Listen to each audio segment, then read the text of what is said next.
bonus banana ball in the biggest game in our young sports history. Because of course.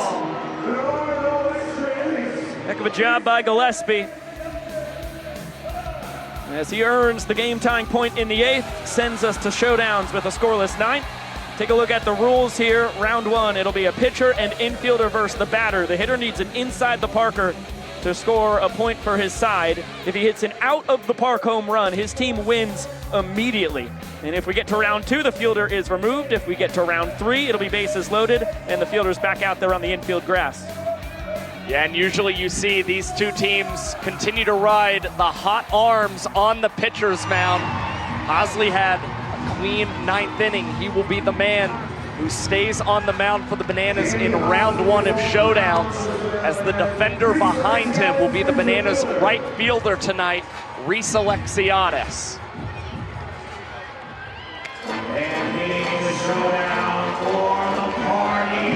Hosley tossed the 1-2-3-9, a strikeout and 2 groundouts. The first of those grounders was off the bat of Reese Hampton.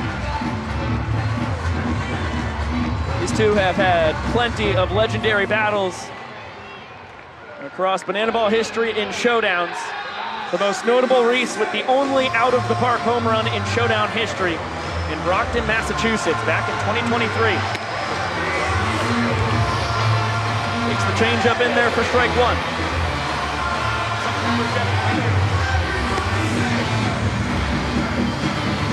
Another change, that one misses. Really powerful matchup. Hampton with 3 walk-offs in 5 opportunities this season. Meanwhile, Danny Hosley, half of his showdown opportunities, he has nailed down a showdown shutdown. And again, that high strikeout rate should bode well for him as he's ahead in the count, 1-2 against Hampton. Swing and a miss!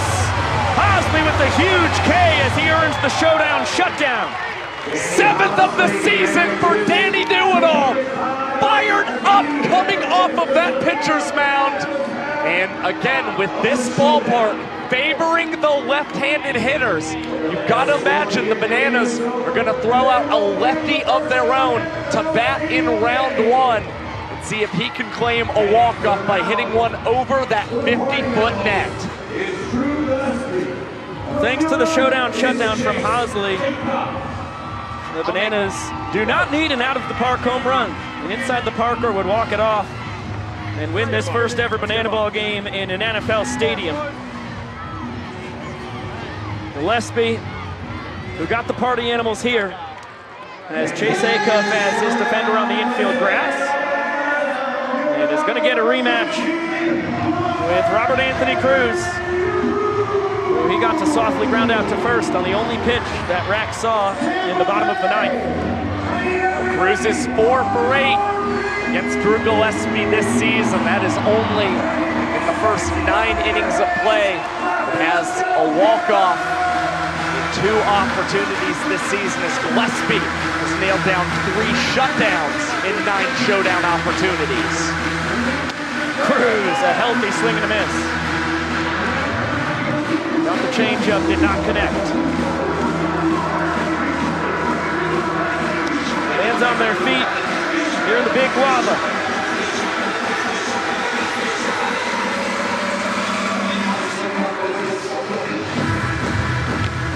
No, they're swinging a miss as Gillespie goes back to the changeup. He's ahead 1-2. The swing's looking a little long for Cruz. Best plan might be to try and adjust the swing, poke to the opposite field. Instead, this one is rolled right in front of the mound. Drew Gillespie will move over and apply the tag on Cruz. 2 showdown shutdowns in the opening round as we push along to round 2, where there will be no fielder behind the men who climb the hill.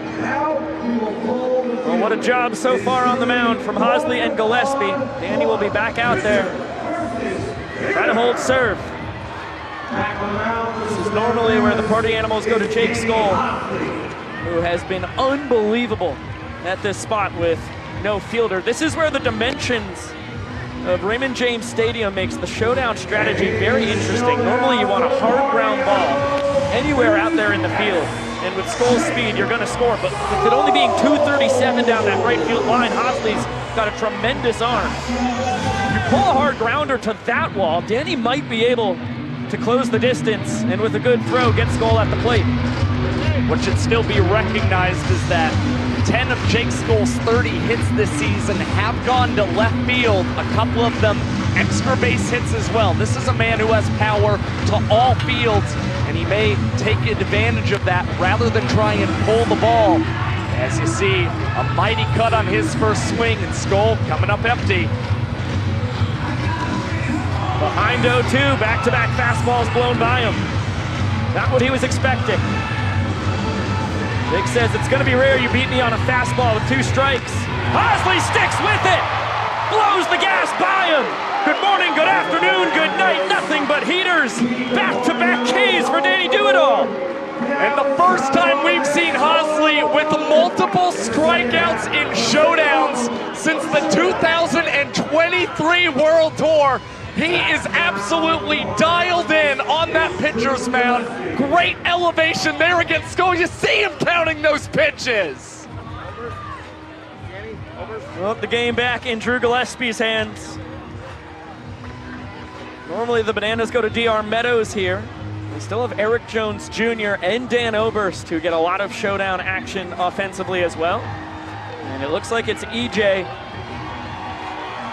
Near that on-deck circle, ready to rumble here in round 2 of Showdowns. The vast majority of the 65,000 plus fans still here as they get bonus banana ball. The former Mariners and Twins minor leaguer steps in. Inside the Parker, or a home run over the wall, wins it for the Bananas. Gillespie fires low.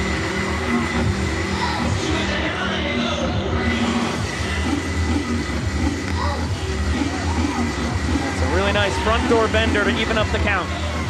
EJ may not be the fastest man on the Savannah Bananas, but has the advantage of the no fielder behind him, as Jones Jr. is plunked on the 1-1 pitch. And according to Vincent Chapman, currently is going to be awarded second base. A hit batter in showdowns. You get 2 bases, and that makes the task so much tougher here for Gillespie. If EJ scores, the Bananas win the game. And Drew does not have a fielder behind him. Now has to go through Dan Oberst.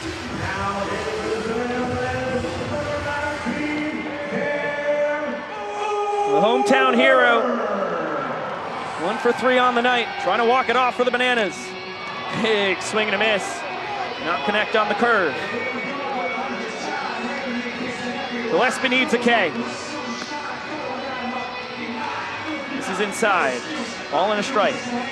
Oberst can just get this one out of the infield, and that ball trickling into the outfield grass. This looks like it could be a winner for the Bananas, as this one is skied. Gillespie trying to track and make the catch, and he does! Drew Gillespie, one of the greatest catches in a round of showdowns in Banana Ball history, pushes us into round 3. Wow! Get another look. Willie Mays-esque over the shoulder, full extension. Are you kidding me? If that ball hits the ground, the Bananas win the game. Instead, we go to round 3, Gillespie putting the team on his back. That is insanity. Hosley's done it with the Ks. Gillespie has done it with soft contact, that time with a web gem. Just such a tough play, coming from the mound, tracking that thing all the way nearly to shallow right field. I mean, if it was 2 inches further away from him, he didn't have a chance at the catch. 1 inch further out, and he would have had to snow cone it. Well, you anticipate that the plan of attack is really to get the strikeout if you're the pitcher, but Gillespie was fine with inducing a soft pop into the infield. Had just enough range to make the play as Bryson Bloomer is the man batting here in round 3 of Showdowns. With the bases loaded, the Bananas do have a defender back behind Danny Hosley in Reese Alexiadis. Ball bobbled by the fans, eventually ended up in their hands, but not caught cleanly, so not a foul out to a fan. That would be a massive one right there. And now Bloomer's plucked. Well, we haven't seen a hit batter in Showdowns all year, but that's gonna push in 2 runs. And now Bloomer to second, and the Party Animals get to keep swinging it. So they're up 5-3 and have a great chance for more. I mean, you just can't predict baseball. You can't predict banana ball. You see it time and time again. Hosley and Gillespie have been so consistent in Showdowns. Both of them, for the first time this year, plunk batters. And now Noah Fisher steps in. Takes that one just a smidge up and in. This one, stroked. It's gonna be off the netting. 2 runs will score easily. Alexiadis hustling after it. He'll fire it in to Hosley. No, all the way over his head. 1 hopper to Bill. And that will stop the bleeding. But a 4 spot for the Animals. The Bananas will need to clear the bases in the bottom half of this 3rd round to tie it. They'll need to send a ball over the wall to win it. Great piece of hitting there by Fish. It is certainly going to get tricky now for the Savannah Bananas. The fact that they need to clear the bases likely means they will send a right-handed batter up to the plate to try and poke one out to deep left or possibly center field. Again, that center field straightaway wall is 422 feet. Well, Gillespie got no support across the first 2 rounds of Showdowns. Got a soft grounder from Cruz. And then got the pop-up that he made an insane full sprint over the shoulder catch on. To go to round 3. Now he's got to get through Kyle Jackson. KJ ahead 1-0.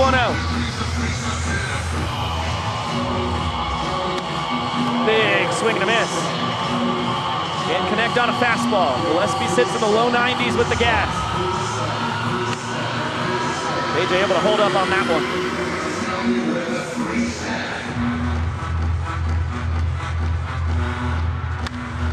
And this one deep to left.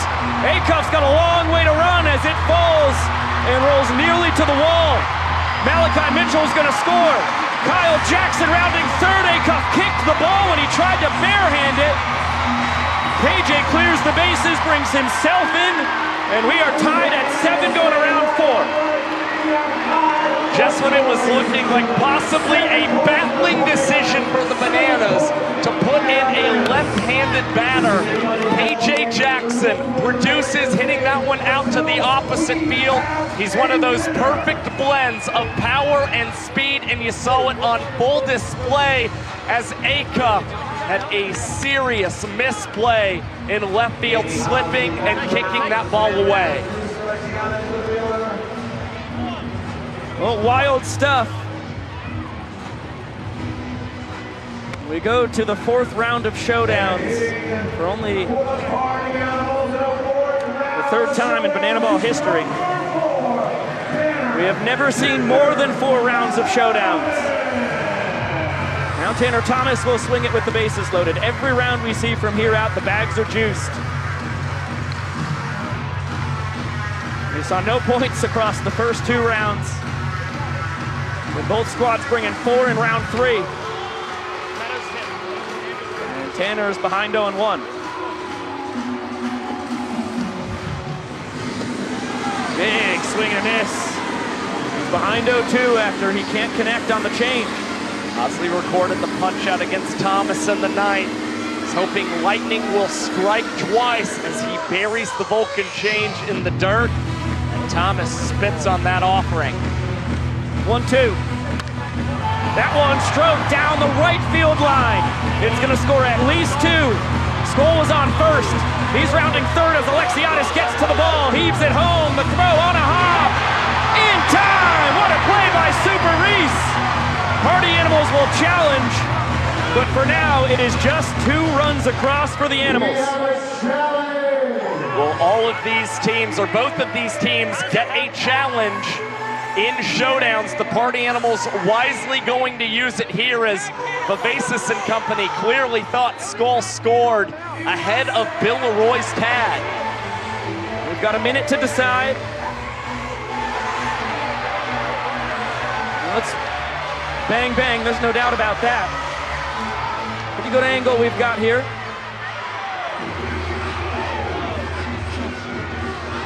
Oh, boy. Where is that tag? Oh my gosh. This angle makes it look like Skoll was clearly safe, but on the first angle, it looked like the tag was there, bang, bang, tough to tell. Get another look at that first angle. We could slow it down.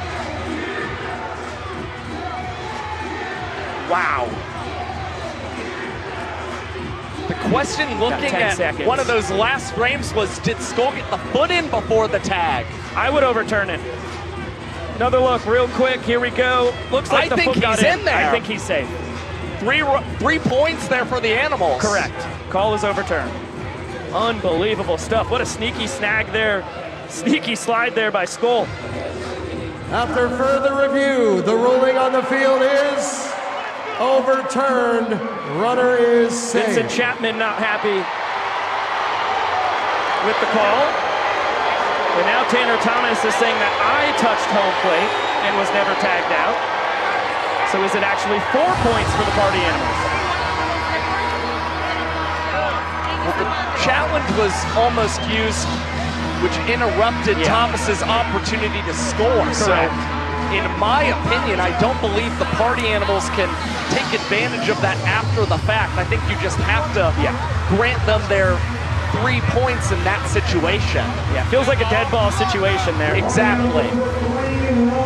So it is 10-7 Party Animals as we go to the bottom half of round 4.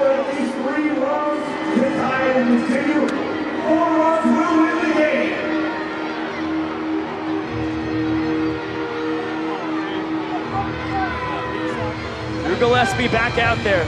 He pitched the 8th and 9th innings. This is his 4th round on the mound in Showdowns. Impressive endurance from the Party Animals closer as DR Meadows bombs this one out to left.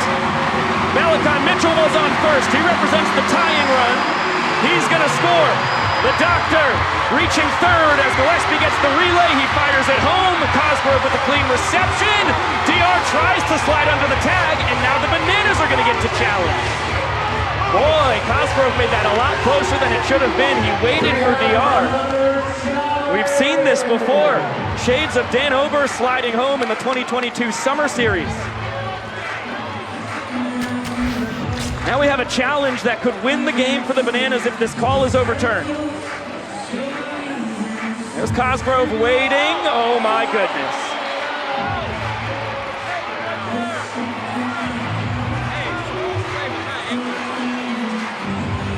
Where's the tag? And where does the foot hit the bag?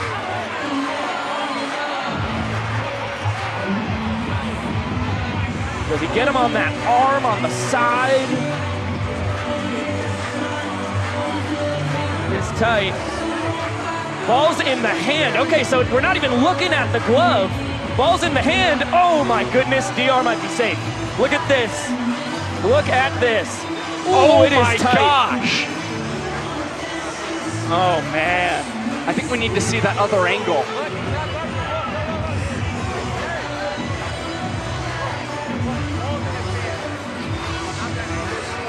Another look. I think DR's safe. I gotta be honest. I think he's safe. I gotta be honest. That is insanity.